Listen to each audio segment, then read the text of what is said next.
The ModernJeeper Show, the show about Jeeps, Jeeping, and Jeepers.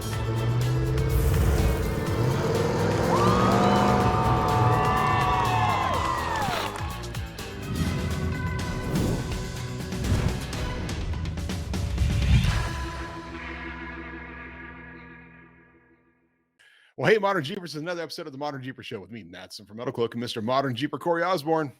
Hey, buddy. Hey, and Rockstar Jeep Girl Jessy. Hey. You guys look tired, and I imagine it's for everything I've heard. You're well deserved. I think you got like 10 hours of sleep ahead of you. Yeah. I mean, she doesn't, but No.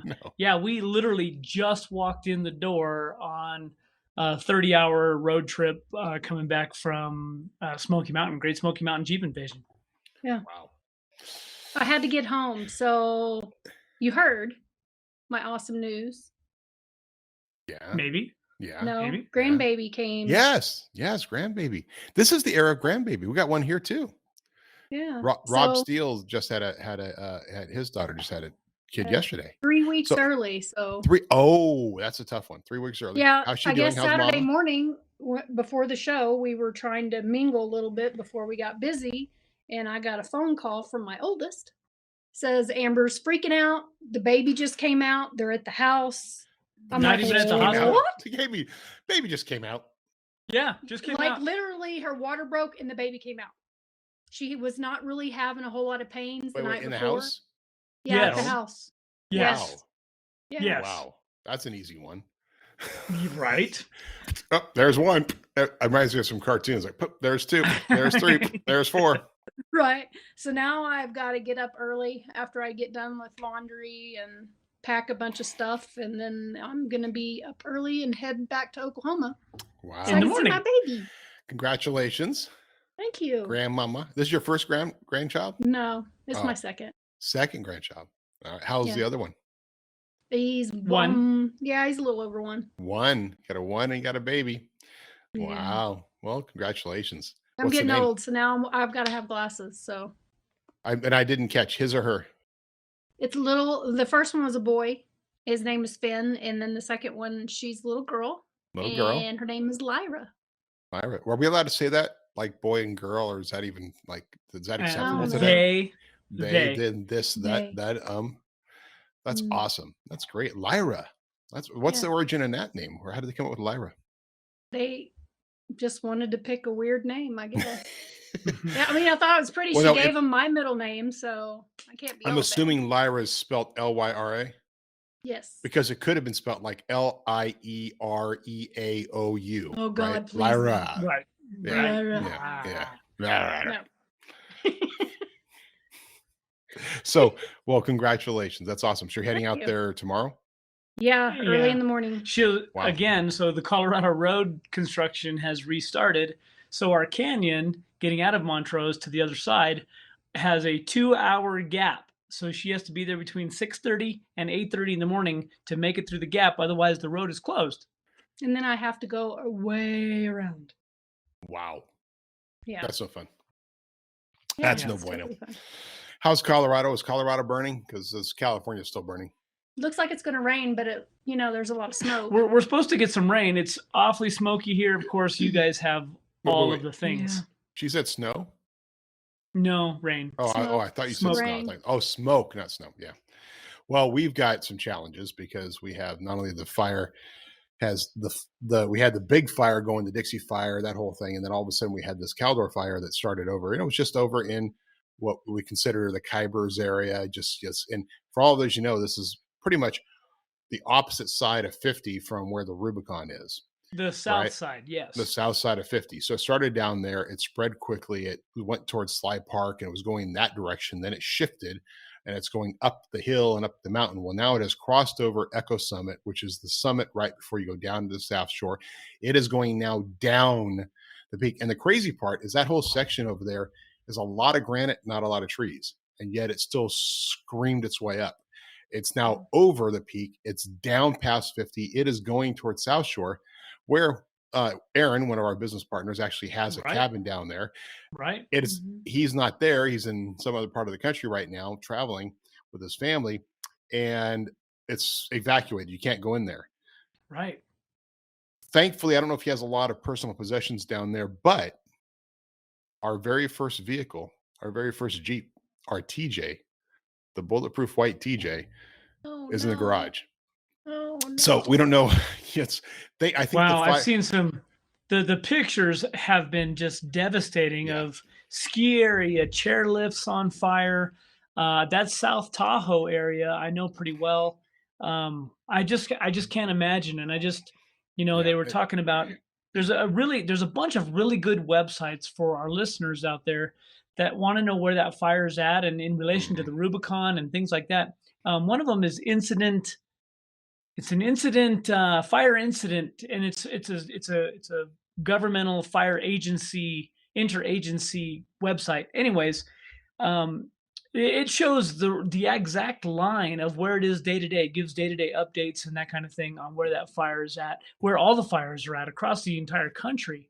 But to watch that and watch it, they were talking about seeing flare-ups a half a mile, 3/4 of a mile away from the main fire. That's just crazy. I don't know how you fight something like that. And thoughts and prayers out to everybody that's losing property and hopefully no lives. Well, hopefully, and then that's been the biggest thing is for all of us. And I talk about losing a vehicle, and that's nothing compared to some of these people's because some of these people's homes, it's not their vacation home, it's not a cabin, it is their home. That's right. And I don't care where there's a fire out there at Clear Lake just last week, and I'm not sure what the status of it is currently, but it took out two mobile home parks. That was it. 2 mobile home parks taken out in a matter of a couple of hours, and that is devastating for everybody there. Right. I'm looking at another one to look at is zoom.earth. Oh, right. And it's another site, and I'm actually looking at it right now. Does it show like present stuff? It's updated daily. Oh, wow. But it does show, and it's showing a Google Earth type map. So, and you're looking at that, and it just follows through. So 50 and 89, and it looks like it's jumped 89 right around the airport. I think the fire department, just look at the numbers, like it has gone through the neighborhoods, right? If you're looking through, it has gone through the neighborhoods that are to the east and south of 50 on the Tahoe side, not yet hitting the neighborhoods that are, there's a little bit there. So, I mean, it is slowly progressing towards like the cabins and stuff where Aaron's at, where our friend Sean Roth has a cabin out there, and well, it's my understanding this morning they issued the state of California issued a national forest that they're closing all the national forests in the entire state up until I think September 16th or 17th at this point. Again, here, and then you go. I know we can talk about the fires and stuff, but then we go east, and of course we have this remnants from the hurricane going through that devastated a number of areas, and it kind of went to that'd be the west side, I guess, of New Orleans. But the flooding and everything else it's just been crazy. Right. And that's the challenge. Like even the Rubicon Trail. Well, the Rubicon Trail is closed right now, mainly closed to camping. It may be reopened by the county because it is a county road and they can choose to open or close it or not. Just camping won't be allowed.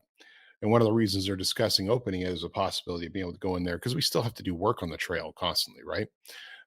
And making sure the abatements are good and making sure things are set up properly. MetalCloak sponsors a couple sections of the trail, along with a lot of other clubs and groups that do it. I know Daystar sponsors a section, and Rough Stuff sponsors a section. And so they're trying to work on that so we can actually get in there because right now we can't. Right now we can't do any work on the trail. Well, I saw they were using the snow machines to blow water over people's properties. That's smart. I mean, there's some guys out there. That's what they do. They make a living during the winter, just going and cleaning, going out and cleaning the roads and cleaning driveways, and just so that homeowners and cabin owners don't have a whole bunch of snow piling up on top of them when they come out and visit. Who knows? I mean, it is devastating to think about the destruction going on down there right now. It is. It is. Well, Well, and here we were just in, we come from the east. We were in Tennessee in Pigeon Forge, where we didn't have the rains like we have had in years past at Smoky Mountain Jeep Invasion, Great Smoky Mountain Jeep Invasion. But it was so hot. But again, it's so wet out there. So you have humidity. There's always rain in the Smoky Mountains, of course. But heat like I don't know, I don't know how to explain it. Well, John was saying that you guys did a great job of switching on and off. I know we talked before about having a shortened schedule, but it sounded like you guys just tackled it, and then you and John were switching off every hour to do the trailer. Literally, we had no choice, and then talking about so much heat that they measured the temperature of the asphalt down below us, and I had heard 138 degrees. But the asphalt, the surface of the asphalt. Oh my gosh! The generator wasn't having any of it. Like, it got to the point where it was so hot because the sun was beating on. Well, I think the whole thing. We ended up having to put it in the shade. We'd had to turn it off every few hours for about 15 minutes. Let it just cool off. The draw on the pumps, the hydraulics and whatnot, it was crazy. I've never had that issue. Granted, the generator's probably seeing its last few days, but still, and the folks that come out to that event they were super, super nice. I don't know if someone was in the air, but everybody was very respectful. They were super nice, super excited to see us. The asphalt was melting under tires, all that stuff. At least tires weren't melting under asphalt. Yeah, right. It was sticky tires. Sticky. Everything was sticky. Everything was wet because of the humidity, and then you had the heat on top of it. And I figure out is how to get one of those pump systems you could have put on under a canopy. We already did that. Oh, where it just sprays. We have misting systems. You do? Yes. Four misting systems. It's so hot. Fans, but you're talking about 90% humidity and then throwing some water in the air. Yeah. So it's just now you're just wetter than you were before you were sweating. It was, again, Justin and the guys there that put that show on are estimating 40,000 people. I saw a picture that John showed me of just from up above where you guys were, where it showed the full parking lots. Yep. Full parking lot, showed the show and shine where there was just a gathering of it looked like 50, 60 people standing there. The huge line of 20 Jeeps lined up waiting to do the CTI trailer. And that was just the upper area, the hotel they're building there. And then down below where the old parking lot was and where everybody else was out down there. I mean, that's incredible. The guys were up above where the parking lot, there were two sections of the big parking lot. They were filtering people. And checking with us and seeing what time we were. So they helped us keep that line where it needed to be, and we didn't have. They were letting people know, hey, by the way, you may have to wait an hour. And people were like, no, it's good. That's what we're here for. And again, I got to give a shout out to Wendell, who was in charge of that upper deck, and Justin. Justin is the coordinator for that event that we've dealt with for years and years. And we're going to talk more about this, but to all of the event coordinators out there, go see your vendors. Stop by, say hello, ask them how they're doing. I guarantee you that this is one of the few events. We go to a lot of events. Very rarely, the better events that we like going to, it's because the guy who's putting them together or the girl who's putting them together or the team, they'll come over and say, hey, everything okay? Are you guys good? When they took us to the upper deck at the beginning of the show, when we went and parked the trailer on Wednesday, I was pretty skeptical, and I told Wendell, I said, I'm not having this. I think this is wrong. I don't think there's going to be anybody up here. We had a couple of conversations, and We had some posts we had to make. They to didn't clarify. talk us into it. We kind of agreed with, okay, let's see if we can make this happen. And you know what? On Saturday afternoon, Justin came up to me and he said, remember one of our first shows? You were the only one out in the parking lot. Do you remember that? And I said, yeah. Kind of funny. He said, you know what? We knew we put you up here in this upper deck. You're going to draw a whole bunch of people up into that upper deck. Where do they want the show to grow? All the show and shine people, all that upper deck. By Friday afternoon and Saturday, that place was jamming. Well, Thursday took a little bit, but Thursday took some time. Yeah. So I heard what I'm hearing is that you were a pawn in his overall scheme. Yes. Very much so. Thank you, Justin. Thank you for using MetalCloak as a pawn. They'll always take care of us. Nice. See, we have an in. Nice. Well, and that's the thing. You've got to take care of your vendors. Even the shows I've done, the music festivals and the beer festivals, no matter what it is, you got to go around and take the time to your vendors and go, hey, how's it going? What can I do for you? How's it going? And it doesn't matter. You have when you're an event coordinator, you have 1,000 things on your plate. Oh, but so much going on. Like I can't even to deal with as many vendors as he has, and that kind of logistics of parking and space and all of it, and the kickoff event with Jeremy Rowe and all of the other stuff that's going on with this event. You're talking about dealing with the convention center and dealing with those people and the city police department and the fire department, and for him to then come around and go, you good? Yeah. Especially when you're up there, like out of sight, out of mind, right? Yeah. They took the time to come over there and take a look at it. That's awesome. Well, I'm glad. So what are the other takeaways from this? I mean, you had it sounded, what I heard was that the vendor show itself inside the building was kind of like a mini SEMA. It was that well set up and that well displayed. It was. There were, I don't know how many vendors they had. There had to be at least 100. I don't know, 150 more. Maybe. I don't know. A lot. We didn't have a whole lot of time. So literally we tried to walk around inside, just a quick lap before we started running the trailer back up top. And it was a 20-minute walk for us to get from where we were parked down into the convention center. But we made a quick lap and got to see, all the industry folks that we typically would see at a show. That took an hour and 15 minutes to walk down 2 aisles. Yeah. So we didn't get to see all that was inside. We were just like, yep, okay, we got to go. Come on, let's go. Yeah. There's a person who wants to talk to us. Yeah. No conversations today. Dragging Jessy off. He's like, she'll be fine. She'll catch up. Yeah. I was like, Philip was like, Philip came down with us.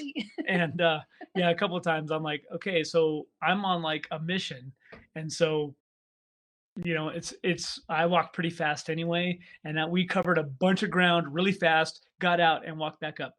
The show inside was, from what I heard from other vendors and stuff, was off the hook. I mean, they sold everything. So people were on Friday morning.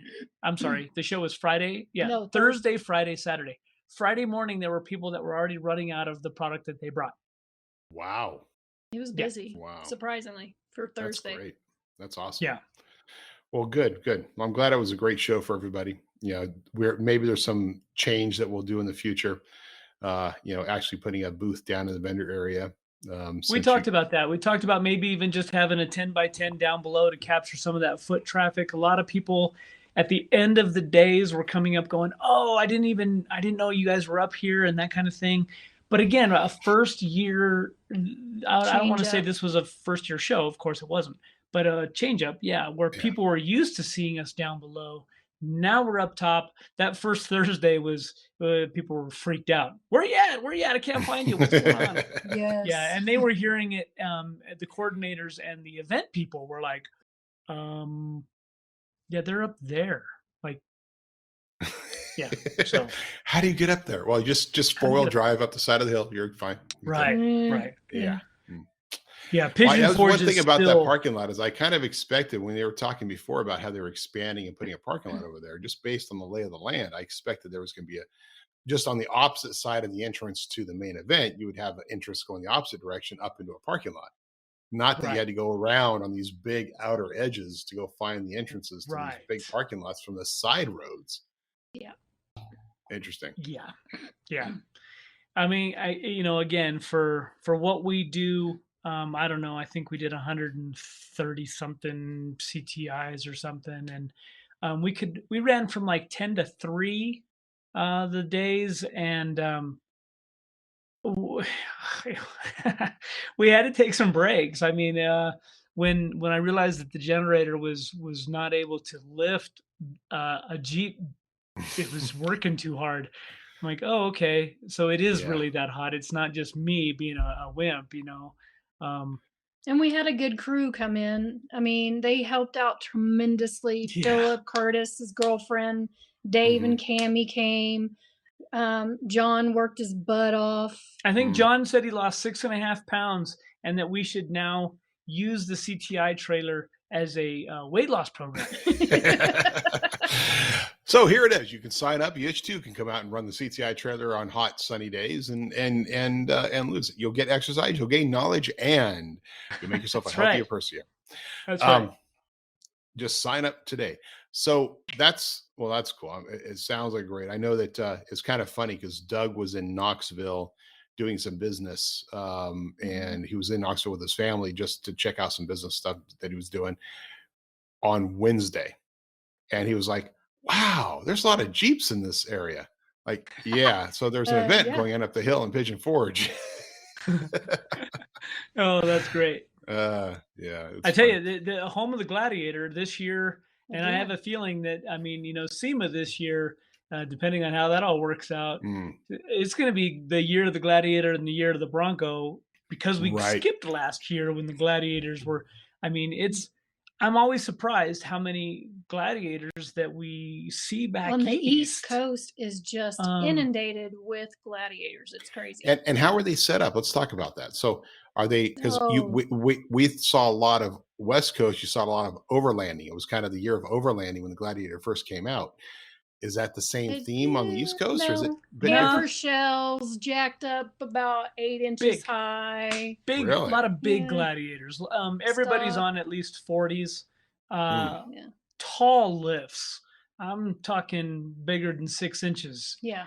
Oh, wow. A lot of those. Wow. Not very many overlanding guys. What- really. Not a whole lot of overlanding. What companies are doing like those big lifts for the Gladiators? I saw a lot of Evo stuff. I saw some. Country. There was a lot of rough country stuff out there. Interesting. And I think I don't know what sprint, like, again, setup wise, I don't know how that. I mean, from the CTI scores, it's hard to judge a Gladiator for those of you out there in CTI land. That wheelbase is extremely long. Therefore, we're able to twist them up a little bit more than we can a very short wheelbase rig. But I mean, I'm seeing it's kind of interesting, because when you see this giant rig come on with 40-inch tall tires and a cut fender, you think, well, I wonder how this is going to work. They twist up okay. Ride quality wise, I heard people going, oh yeah, it's a handful going down the road, or it's extremely stiff. But for the most part, I mean, I think guys are still in that, let's build it, let's be unique, let's get some attention. Let's look cool. It's a little bit like a Jeep Beach, where brighter, bigger, badder, look at me, I'm bigger than everybody else, I'll stand out. That comes into play. Brighter, bigger, badder. Brighter, bigger, badder. The triple B. bigger, better. So Curtis came up with the slogans for our next T-shirt for ARS. For ARS, yes. Somebody says everybody likes a good rack. Well, that's along the there's a lines new of our t-shirt Patriot built brand that we're just starting out, that has the nice rack, right? Nice rack. The nice rack. There you Hey, go. nice rack there. We haven't really done the marketing to go along with the product name, but the nice rack. I got to tell you, there were a lot of people interested in racks, and Curtis's Jeep looks absolutely. It is a show quality rig. He did such a good job on it. And a lot of that On the has to do with graphics. the parts that are The on graphics look Right. amazing on it. it. A lot of the rack. attention. Good looking rig. I mean, lot of conversations about, hey, so I've got this Dodge or I've got this Toyota, and what are the dimensions? And I don't know. I'm not a Toyota guy, but. Well, and the thing about the new rack that just went live today, which is the mid rack that we have on our Gladiator, the next step will be the full size rack that's on your Gladiator.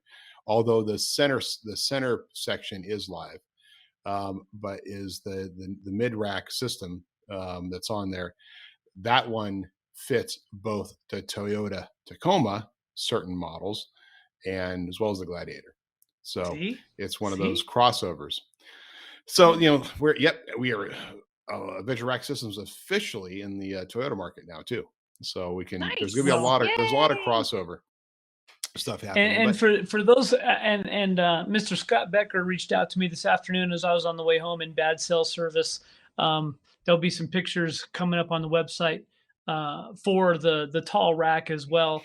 And I know that the engineers behind the accessory side and the rack itself have sent me some stuff, and I haven't been home. I didn't have the Gladiator with me, so hopefully a lot of that stuff gets up to the website pretty soon, and a lot of finalizing some of those accessory mounts, because I know it's all about the accessories, because I'm an accessory guy. Yes, me. And do you want to see the bracelets? There are a few pre-pictures of the tall rack. I think in here. Let's see. I didn't have it on there yet. No, we haven't gotten any pictures up on the Morrison Trail. I'm working on it. There'll be some stuff coming. But what I was just paging through is we just came home. Of course, got the mail. We are on the front for low. Yay! Your Jeep's in there. Look. Yay! There's your Jeep. You didn't use the shot of me almost falling off the side of the ledge? No, we didn't. That's awesome. There's Jessy a Greenland couple of byline. Yeah, that's great. couple of pages in here of what Death Valley's like, and Rich and Shelley, they do such a good job of capturing stuff, all aspects of the industry. And their magazines are like, it's a resource guide is what it really is. Yeah. And Shelley, she reached out to me to do the Jeep Beach, and then I did the Death Valley. I kind of did it in a hurry. And she was like, look, I need you to take this back, and I need you to redo it. Not so much geological stuff. I want your words, how you feel, what's going on. I need the Modern Jeeper adventure experience in this article. So I took the time to redo it. And of course, I didn't have time to pass it on to him to edit it, but look at I'm pretty proud of it. I put a lot of thought into it. That's Subscribe today. That's awesome. Subscribe today. Yeah. Warlow Magazine, guys. If you're not a subscriber, you should be. It's one of the few magazines left. And if you're like me, you still enjoy picking up a good magazine and kicking back on the couch and reading a little bit. And you can send it to me and I'll sign it and send it back. How about that? Well, there you go. See, send it to Jessy. You'll get a signature right on the inside. I've been getting a lot of those PMs today. So now be prepared. Be prepared to get a phone call, and it'll either come my direction or your direction, depending on what number they have, from one of those companies that says, hey, congratulations for being in this magazine. For a low price of only $300, we'll laminate to a board for you. Right? We can put it on a plaque. I remember those days of... I remember Larry Poison Spider had all of on his front entrance. He had all of those in his lobby, right? We never did that. Like, we got called. I remember once getting called by the guys. He's like, well, we'll just send one of those out. I said, go ahead, send it out. I had no intention of paying for it. I didn't really want it.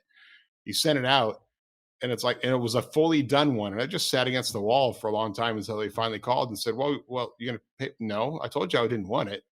Right. And we had to send it back. But supposedly, the intellectual property, you're not allowed to use images from a magazine that you've been in or an article you've written in any other way or whatever. But it's so old school. These days, it's just, hey, take a look. Here's my capture. Yeah, absolutely. So congratulations again, Jessy. It's great to Thank be you. published. I love the feeling when you pick up a magazine. Did you see one of our followers had us sign their dash in their Jeep? Oh, nice. Oh, yeah. So now everybody wants us to sign their Jeep. So there Nice. You make sure Boom, you boom. always see. Now you're famous. You got to carry a Sharpie with you all the time. All the time, right? All the time. We need some more hero cards. Well, and I do want to say I'll get more made. that Rich and Shelley, the fact that they put our article in about Death Valley, you know, we were first to the table a lot quicker. Well, a year before, there's another large organization that does Jeep events, and we were actually we were doing this event before they were. And I'm just going to throw that out there because that's how I am. Well, I'll take it a step further, because whether it's realistic or not, the fact is that JJUSA was founded by the guy who was one of the guys who started the whole idea of running the Rubicon. Right. Mark Smith was an incredible guy. Yes, he was. And then it became this organization with multiple events with a goal of bringing lots of Jeepers together to enjoy this idea of Jeeping, right? Pierce, who runs it now, he's a salesman. Let's just put on things. The guy's a salesman. You meet him, he's a salesman, right? I'm not sure how much of a visionary he is. He kind of claims to be, but I'm not sure how much of a visionary he is. But recently, and I'll say this because Corey will be too nice to say it, there seems to be this animosity ever since we created Modern Jeeper Adventures. Now, for our listeners, here's a little background. Corey, because Corey was contracted with MetalCloak to be a consultant for us and traveling the country with MetalCloak to do the CTI trailers, and had a friendship with Pierce and with JJUSA over a period of time, over a period of years, helping him out. At one point, was going to events for them across the country and doing a bunch of different stuff with JJUSA. And it was and he was volunteering a lot of that time, right? There were some little paid gigs here and there, but it was volunteering all that time to help JJUSA. And he could only do that really because he had a good gig working with us. And so it just all mattered. And we were fine with that. Like, it was great. Go out and help JJUSA because JJUSA was a great organization. And then we decided to go and do Modern Jeeper Adventures. Now, I have a background. I've been doing events for 25, 30 years, music festivals, beer festivals, you name it. I've run trade shows. I've done all different types of events. So the idea of putting together an event for me is nothing. It's like, it's easy to do. It's easy to go and say, let's put together a bunch of people. Let's market a bunch of people. Let's get them together and let's make this thing. My computer keeps going off with a bunch of Trello notifications. It's just going bing, bing, bing. Somebody's moving a bunch of boards around. Anyway, so we're going through and we decided to do this event. Like, let's do a Modern Jeeper Adventure. Because, you know, one thing about Jeep events is it is pretty cool when you get to a bunch of people together who are enthusiasts and just want to go out and do it. And quite honestly, there's a lot of organization that goes into making the event happen, and a lot of stuff that goes into making sure the event is the people are taken care of.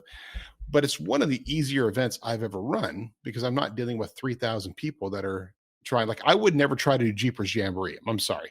That's an insane event, right? Yes. So but we've done, what have we done? We did Moab as our first event ever, right? We did Tillamook. Why did we do Tillamook? Because I have a house up there, and it was pretty selfish. It was a no-brainer. I did it because I wanted to do it. Right. In fact, when Salem Jeepers, John Mock at Salem Jeepers, it's like, hey, come up, let's do something up there. So we talked to him, right? I didn't even know that JJUSA had something going on up there, but we did that. We did Death Valley, and we did Death Valley with Del Albright because Del Albright's been doing Death Valley for 30 years. Right? And then we're doing the San Juans because that's your backyard. Because I live here. It's my, right. I mean, and that was Moab. I'm more familiar even with Moab than I am sometimes even in my own backyard. Yeah. You've been going to Moab for 30 plus years. Right. So it was obvious that we had partners in all those areas to do it with. Right. Mm-hmm. And it really kind of sucks. I'm going to be a little bitter here for a second. It sucks that some of our people that have come out and helped us, like Jeremy Rowan, Outlaw Jeep Tours, who helped us in Moab, that an organization as what you would assume is as prestigious as JJUSA would be so bitter about somebody helping out another event that only is designed to help Jeepers be Jeepers, Right. that he would say, "Oh, you can't work with me anymore. It's just Yeah. business, but you can't work with me anymore."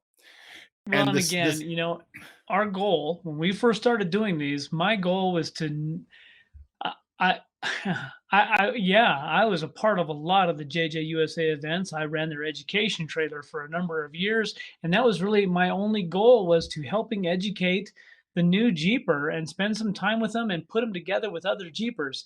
And that was really our only goal. That's similar. I mean, we never wanted them to be big events. We never wanted them to be this monster thing of I had people coming to me saying, "Hey, my buddy was at this event and I didn't even know they were there because the event was so large." And I said, "You know what? We want it to be more personal. Let's make it smaller." And that's all it is. It's us taking a small group of people out and spending some time with them. That's it. It's just it's interesting that a company would be upset that we're stealing their thunder. And you know what I love about it is the fact that I'm on their mind.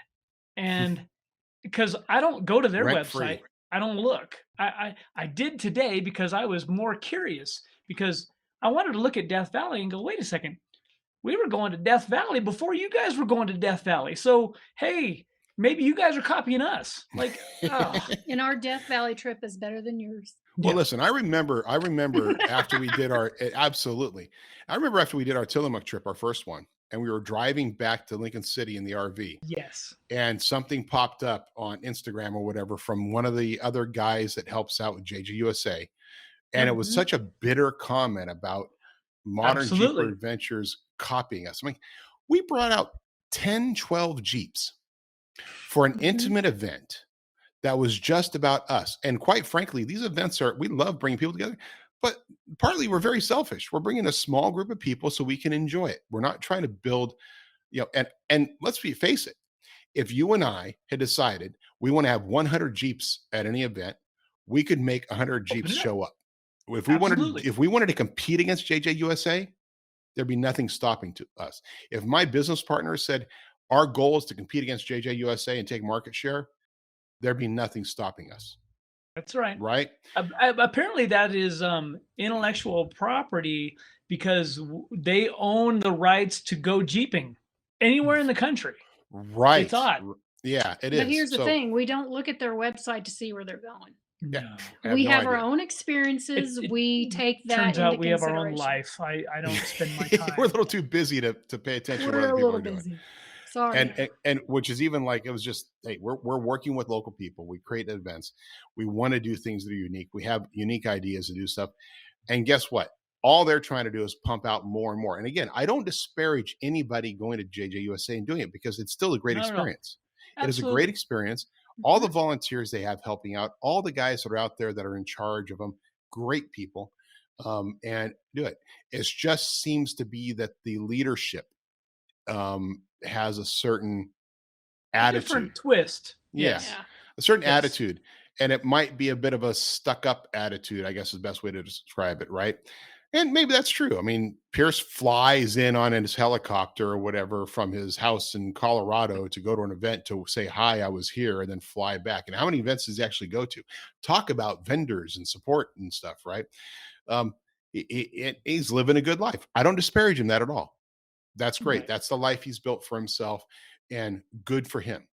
But to be bitter about some people who are just simply trying to go out and have some fun with some Jeepers just because, oh, we were on a trail. Well, no offense, but they've got how many events, 30, 40 events or something like that. They try to tackle every friggin' trail. I'm sorry. Hey, Bob at TNT, did you know that by doing your events, you're copying JJUSA? Yeah. Right. How about, gosh, I mean, we should give a call over to Mel or Evo. I think he's copying JJUSA too with his JCations. Every adventure, every club run, apparently JJUSA has the market on these. And you know what? I gotta say that, because it is me, and I do take things personally, even when it's a business decision or a business perspective. But I do know that when I was doing stuff for them, I enjoyed it. Right. There were some great events. I met some great people that I'm still friends with today, and I guarantee you that they don't care who or was or who they were with. I truly enjoy jeeping, and that's what and being outside with people. That's really all it was ever about. Right. I've never gone, hey, we need to go after these guys. We can copy them. We can make more money. And it's never even been about the money. If it was about the money, we'd charge what they do. Like Well, we don't. let's be honest. There's probably a lot of things you learned that we decided that there were specific things that let's not do. Right. Absolutely. We Exactly. learned more. We learned more about what not to do with JJUSA than we learned about what to do.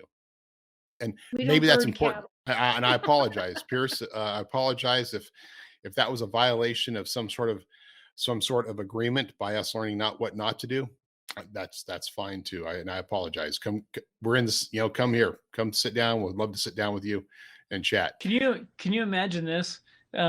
Everywhere throughout your life, when you leave one job and go to the next, you can't take anything you learned with you to that next job.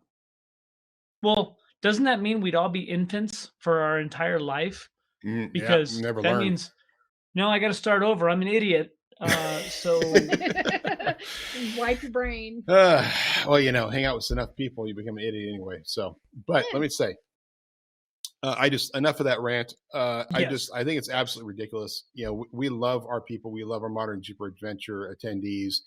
We are always looking at new places to do things and new stuff. Speaking of which, we've got two, major events coming up. We've got the end of September for the San Juans of Colorado.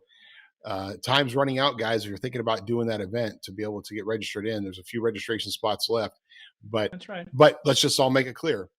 It is the week after JJUSA in the San Juans of Colorado. So they might lay booby traps for us. I don't know. Well, and I hope none of those people come to my house, because we're going to base that event out of my house. People are more than welcome to stay here. I'm not sure JJUSA has a house in Uray, so yeah. sorry. No, well, probably somebody sometime at one point lived nearby in Colorado, I think. Well, doesn't Pierce have like a house in Colorado? Isn't he like living Yeah, somewhere? I think he still lives on the Front Range, I think, over on the Denver side. Denver side, okay. Yeah. A Denver guy, one of those. Yeah. So I don't know, it's interesting. But moving on. Yeah.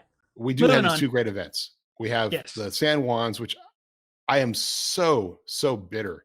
And this is why there's a couple of spots open, because I don't get to go out to it because of my injury. Otherwise, everybody would be clamoring to be there because I'd be there. You can ride with me. Come on. No, it's too hard to even travel out there. I think you have to get your leg registered or something, right? Make sure probably have to provide an X-ray to make sure you're not carrying anything. Your eye scooter. Yeah. Well, I do have my peg leg. That'd be kind of fun going around the San Juans of Colorado. Well, he did it in crutches at the Rubicon, so you can do it. Corey's a man. I'm a wimp. All right. I don't know if that was a good idea or not. But it was an awesome experience. Also, a difference between a torn Achilles because an Achilles, you just don't want it to re-rupture. It's a little different than a broken foot. I am trying to be like so good so that it heals properly and it doesn't re-rupture. There's some Facebook groups out there like about ruptured Achilles, and one guy posted recently is like, I can't do this again. Like after 3.5 months, now he did a non-surgical, non-op, but after 3.5 months, he re-ruptured it. And it was so devastating to him. So devastating, right? To have to go through all that again. All of it again. Yeah. That's no good. It's no good. No bueno. So then we got Death Valley in November. So two trips. Two possibilities. 2 trips. And the reason we're doing them, we have 2 trips, is because, well, it's after SEMA. So for those of you like, wow, this is cool. Like, well, we're already going to be out there. And the majority of our crew is close to Death Valley as well. So MetalCloak being in Sacramento, hey, there's a chance you want to wheel with a bunch of MetalCloak guys? this may be, we're not sure how this is going to work out. We just know we have 2 dates. There's going to be some video. There's going to be some stuff. It's going to be fun. I have a whole new itinerary of where we're going and what we're doing.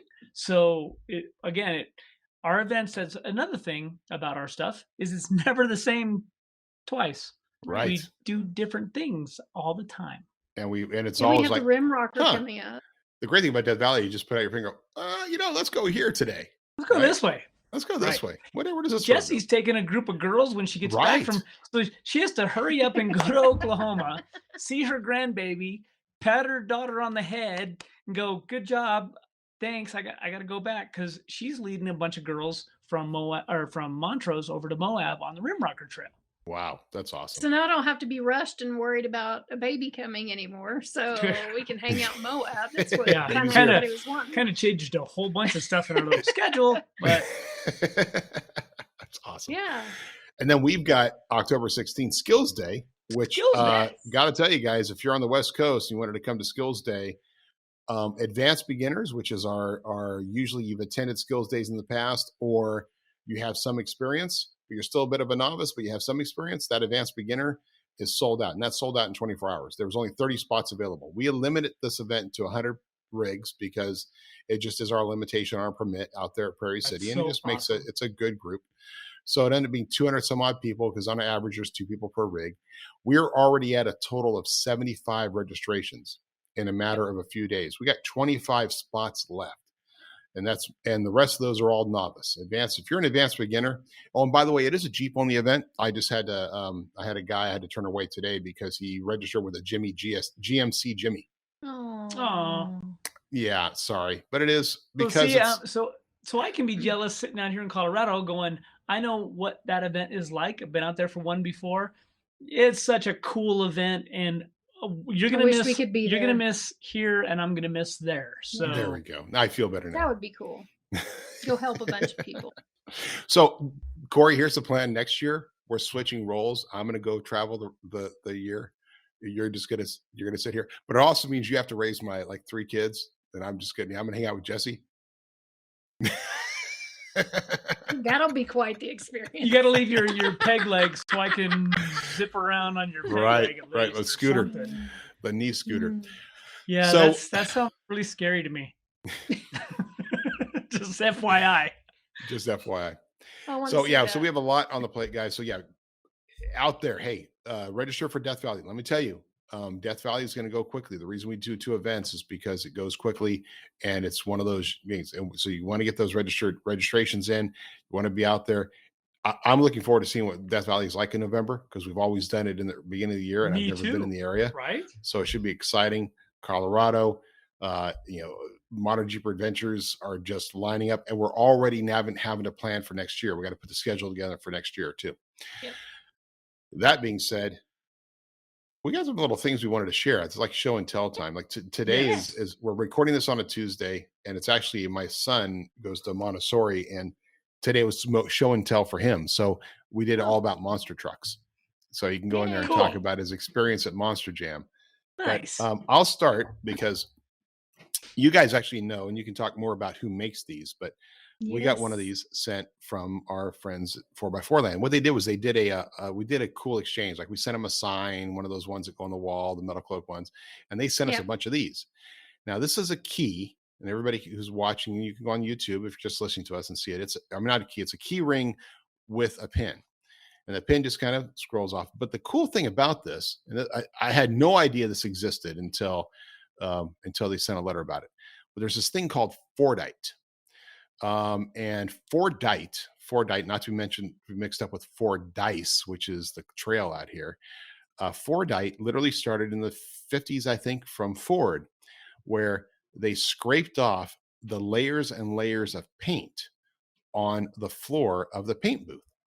And they scraped it off and chunked it up. And then if you start machining it, you get these amazing different colors and grains that looks like wood grain, but just a whole bunch of different colors.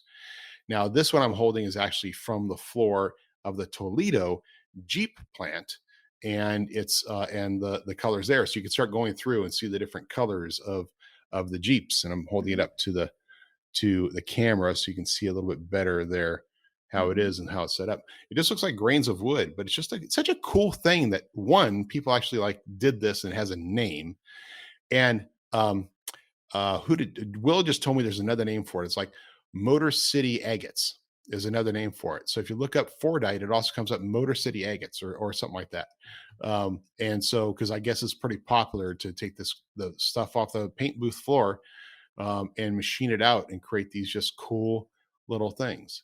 So Chris Canary is one of their sales guys, and he does that. And he gave us, at least it's been a year ago or so. He made a couple of pens, and same thing. He handed them to us, and I'm like, wow, these things are beautiful. You can see all the layers. And kind of funny, as a side note, back in the day, I used to get a magazine, Woodsmith or Woodworking, I don't know. But there was a lot of pen kits in there, and you can buy these little sleeves of wood, and you can buy a little lathe, and you can make your own pens. And I always thought that'd be something I'd kind of enjoy doing, but I never did, just because time, and I'm not a very patient guy. So when Chris came over, and he's like, "Hey, I've got a couple of gifts for you guys," we went out to, was that at their October event or? Yes. It wasn't the last one we went to. It wasn't. No, we love those guys at both 4x4 Land and at Kansas Rocks and all of their events. But he came and gave us these in this pouch with these two pens. Nice pens. And they are beautiful. Like, and the fact that it's layers of Jeep paint is just so cool. It's so crazy, and it's just cool. Like, what a cool thing. Yeah. It is. And what a cool idea. And the cool thing about it as well is thinking about it, like, there isn't a single second layer. Like every one of these, it's, you got to imagine these Jeep parts, the doors, the body is all going through this automated paint booth, right? And I've never seen the automated paint booth. Maybe if our listeners have, they can tell us how it works. But you've got all these guns. I think Will was telling me it's like you could have 10 different colors. You have 10 guns that are all loaded for whatever color. It gets identified that one gun for that particular color goes through, or the two, goes on both sides, and they do the whole thing, and it rotates, and they get the entire Jeep body with that color, right? And then it changes. So you got to, what a cool thing. You might have the granite going through, and then a white one going through, and then another granite one going through, another white one, and then bikini and hella yellow. Yeah, exactly. And all those colors going through on that particular day, right? And I'm curious. I want to talk to Chris and see how thick that actually is. Like, is it a couple inches thick before they actually break it up and pull it out? When he said there's different, I think when he was describing it, you could buy different pieces and chunks of it, and how they sell it and whatnot, or you can obtain it somehow. I don't know what that looks like, but super thick chunks of it. So I'm guessing there's some kind of a collection pan or something that all that stuff seeps into, because it would have to almost dry layer by layer. Yeah. I don't know. I don't know. It is so cool. So, hey, Jessy, you had something you wanted to share. Yes. So show and tell time. Show and tell. Dell has brought some cool ideas to my head about sitting around the campfire and getting to know people. So it's always nice to sit around the campfire at night and show and tell and say good things about your day or whatever. So I found, of course, I guess Facebook Land was listening to me because I'm horrible at buying everything on Facebook, which I know I shouldn't. So it's called Base Camp Card Company. And it's a deck of cards. Wow. That have campfire questions on them. Oh, how cool is that? So I bought a couple of decks. So when we do sit around the campfire, we don't just randomly. It's one of those fun things you can just randomly share about people to get to know your participants. Well, that's awesome. And, it's one of those things we should make it. It really also should be mandatory. I noticed the last time I did Death Valley. We were, the last night of camping. It was kind of, there was a few of us sitting around the fire, but I think everybody kind of did their own thing. And it's like, no, I'm sorry. It's fire time. Where are you? Leave your camping stuff alone. You've had enough time to play with your goodies. Come sit down at the campfire. We do campfire time. Cora gave me an idea. Cora is of Torque Masters. She had a gourmet s'mores bar set up with Yes. every different cookie, every different marshmallow, every different chocolate bar, like little sets, and it was amazing. So that might be coming too. Again, that whole all of our adventures, the campfire time is extremely important. Yeah.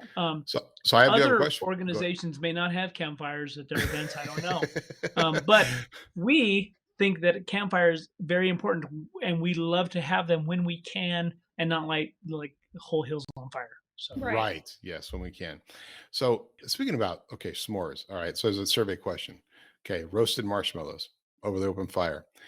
Black? Burnt? No. No. Burnt? No. Burnt? No. She likes it burnt. You like yours just a little bit brown. I've got to be just a golden, and that's a finesse thing. That's hard to do. It takes time. Usually they just catch on fire and then you're done. And I got to say, Court, I'm with you. The burnt one, it doesn't work for me. It doesn't work. The other one to do though is take a marshmallow, put it on a plate, put it in a microwave. Yes. Try that. That's big cool. marshmallow. I've never done that. It goes, it blows up, and it gets a little bit of hard shell, and it's almost like a caramelized taffy inside. It's, really? And then you bite into it, and melts. It's awesome. But yes. So I it's told 2 you to we 1. had a hurricane outside or something. It's 2 to 1. Golden brown. Golden brown wins for the win. Yes. Golden brown for the win.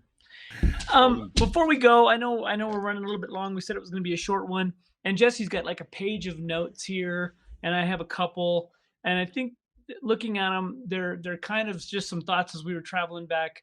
Guys, we're getting a lot of event requests, and just to kind of summarize it a little bit, and we're going to change that form. We're going to change our request form. There's going to be some additional text there that you're going to have to read through.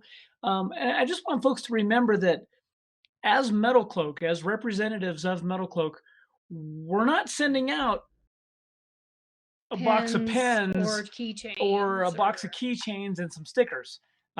We that's not who we are. That's not what we do. So we try and verify every event that's out there. And first year events, we typically, we thank you. Thanks for submitting your request and whatnot, but we got to see what comes out of it.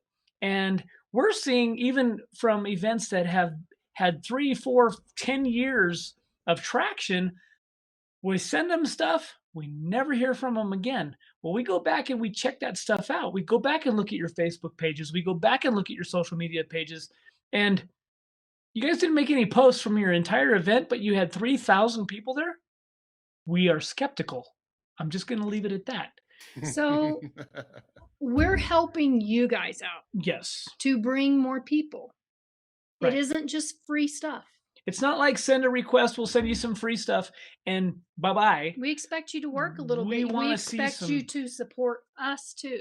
That's right. Not just make a post, hey, look what we got. No more requests for, hey, we'd love to have the RTI trailer show up. If you guys don't know that we don't have an RTI trailer, it's not called an RTI trailer. If you're not following MetalCloak and you think that we have an RTI ramp, come on, man. At least call it the CTI ramp. Pretend you know what we do. Pretend you know who MetalCloak is. Do some research before you call and ask for free things. I get it. We're all busy. Everybody wants to have a new event. We all want a bunch of followers, likes, whatever. Right. We want to see that the things that we send you aren't going to club members. Yes, that used to happen. It does 10, 15 years ago, a lot of companies sent out actual products. Products never made it on the table. They never were given away. They went to internal club members. Well, companies found out about that. So again, we want to help you guys. We want to support your events, but it has to be a go both ways kind of thing. And I know everybody wants banners, but here's my thing on banners. You guys throw them away anyway. Right. Or they end up in somebody's garage. How about you make a big banner with our logo on it? Right. I mean, it's pretty simple, and I'm getting multiple requests from different people for the same event with different addresses, different. I'm like, maybe you guys should checking, talk. Guys, come on. Maybe you guys should talk to one another. If I tell you maybe next year Don't send me, well, you hate vets or you hate kids or Yeah. I'm sorry you just didn't feel like we're worthy enough. That has nothing to do with it. We're not sending you out a handle of stickers or a bag of keychains. We're sending you out a couple grand worth of stuff. We can send you something small and then you're going to go, oh, really? That's all we get?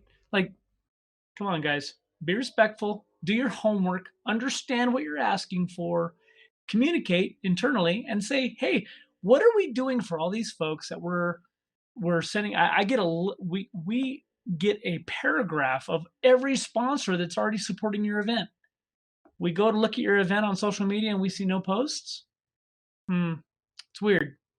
Just saying. Right. Doing events is a hard thing. And a lot of people say they can do it. But part of the responsibilities you talked about is the event. You need to support your vendors and those who supported you. There are companies that there's some of our friends at companies where you reach out to them and you get a box. And that box has some hats, stickers, keychains, t-shirts, stickers, keychains, blah. It's just the standard box they send to every event. But you're right. We don't do that. We send out gift certificates, and we send out gift certificates with extreme value to them, whether it's a set of control arms, a set of Rocksport shocks, it's, a set of Durasprings. The Durasprings, like all of that stuff. That's real things. And the reason this sparked this conversation up is because we learned over the past event weekend that there was some guy doing the same thing, asking for things. Then people were looking into him, and he's a felon. He's a wanted felon. Been taking money from organizations for a while. He's wanted. He took $500,000 because he said he was supporting Mission 22 stuff and like bad things. So we're watching and looking. Yeah, guys. we're trying to help you guys outgrow these events, and we'd love to be at all of them, but that's just not that impossible, especially with the RTI ramp. Right. Well, that's the thing, is we can't be at every event. We got to be able to support people.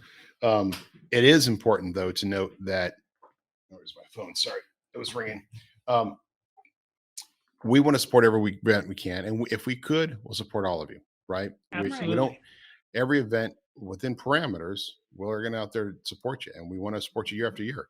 We have a lot of other avenues for you too. By the way, all you guys have events, you need to make sure you reach out to us and make sure you're in our calendar for next year, right? You need to make sure that we're out there. 2 weeks before your event.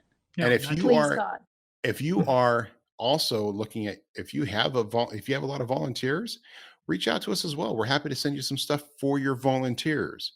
Right. But let's I want to make a point though, because this happened to us just the other day, and it's the first time. My wife does a lot of Facebook Marketplace, and you're talking about this fella and this guy, stealing people. Well, this is the first time, and it was very devastating to her because had a car seat we were selling for $20.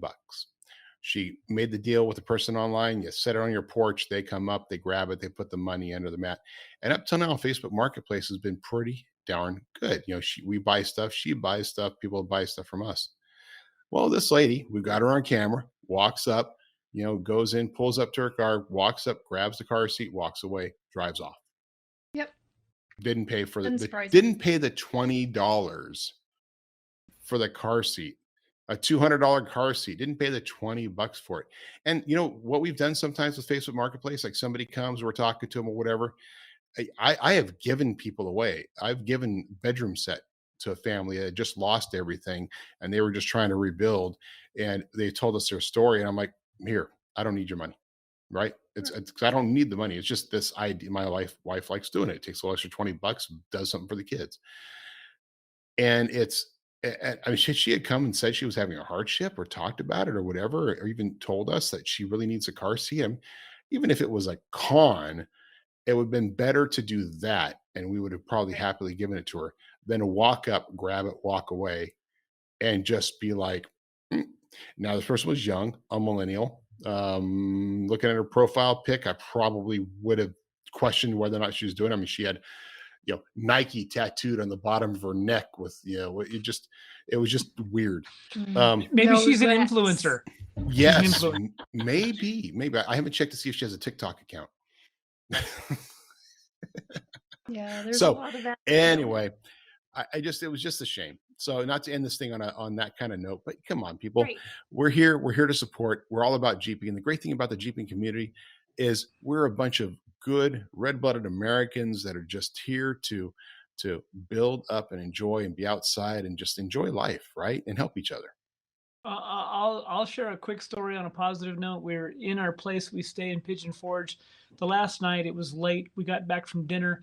We loaded up the truck with just a bunch of our stuff from the room because we were going to have to make multiple trips in the morning to get everything out and go to bed. And it's we went to sleep, I don't know, 9:30, 9 o'clock or something. It was fairly early. We were really tired. The phone rings in the hotel room at about 10:45. Says, yeah, Mr. Osborne, hey, we our night auditor is just going through the parking lot. It looks like somebody broke into the truck and your trailer and has gone through it and let us know if we can, if we need to call the police or whatever. And oh no, I'm in the middle of the night. I'm so I get up and I'm still in my PJ pants and like I throw on some shoes and I sprint out the door. And I'm walking across the parking lot, and there's very few people in this parking lot, but I can see the truck attached to the trailer. We didn't have the Jeep on the trailer yet, but I can see that the back door in the dark side is wide open. And all of those thoughts are in my head. And I'm like, what was in there? Oh my gosh. And I walk around the side of the truck and everything's still in the truck. So when I went down and we were loading stuff in and I was on the passenger side of the truck, loading everything else in, loaded it all up. It was dark outside. I helped her load things up and I locked the truck and I went to the room. Left the passenger rear door or the driver rear door wide open. The night auditor, they were on it. Like he came out and he was like, hey, is everything okay? And I'm like, yeah, I think everything's fine. Turns out it was my bad. And then again, the door, it was funny. It's like go up in the room and now I'm freaked out. Maybe I should move the truck. Maybe I should put it under the lights a little bit more. Maybe I should move the Jeep. Maybe I should put it somewhere I can see it right outside the room. It had sat out there for 2 hours with the door wide open and nobody bothered anything. And they never have when we've been there. No, so. it's always been been fine. It's all in your head. So you got to, yeah, it's that's awesome. Yeah. Well, I was looking at a house the other day in a neighborhood that's and I was talking to the owner of the house and he said, which is nice. It's nice when you go to look for a house and you actually get a chance to meet the owners, right? It's not this impersonal conversation, but because most people around here don't lock their doors. Like, how nice is it to have a community where you feel safe enough just to walk out and not lock your door, right? Remember those days? Yeah. As opposed to the one time I had the minivan and my wife left the door open and we got on video some guy driving down, backing up, stopping, going inside the minivan, checking out some things, and taking off. Like, dick. Well, on that note, my friends, it's been another amazing episode of the Modern Jeeper Show. You know how to reach me, Matson at MetalCloak.com, Corey at MetalCloak.com, and Jessy at MetalCloak.com. By the way, go get a copy of 4Low magazine. I don't know where you can find it, but it's out there. Check out that article. Great people, and just get yourself a subscription because again, it's a good magazine. It's well done.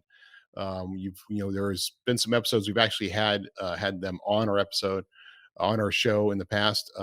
What we need to go follow through because there was supposed to be a thing where we're going to like do articles back and forth and back and forth. And Rich has his own podcast and that's right. What's it called? Episode and it's Conversations with Rich. Oh, Conversations with Rich. Yeah. And Conversations with Big Rich. It's right there. Oh, nice. Yeah. So check out his podcast and tell him you heard about it from us. Otherwise, you can reach us at ModernJeeperAdventures.com. Go to ModernJeeperAdventures.com. Did I say that? Go to ModernJeeperAdventures.com and sign up for your adventures this year because you're going to want to do it. Go to Facebook. Tell us you love us, and it's all good. Yeah, that's it. Send me a love note letter. That's right. That's right. Since I didn't get to sign anybody's dash. Damn it. Right. Yeah. In California. All right. With all that, my friends and all Modern Jeepers out there, we will see you on the trails. Cheers. See ya.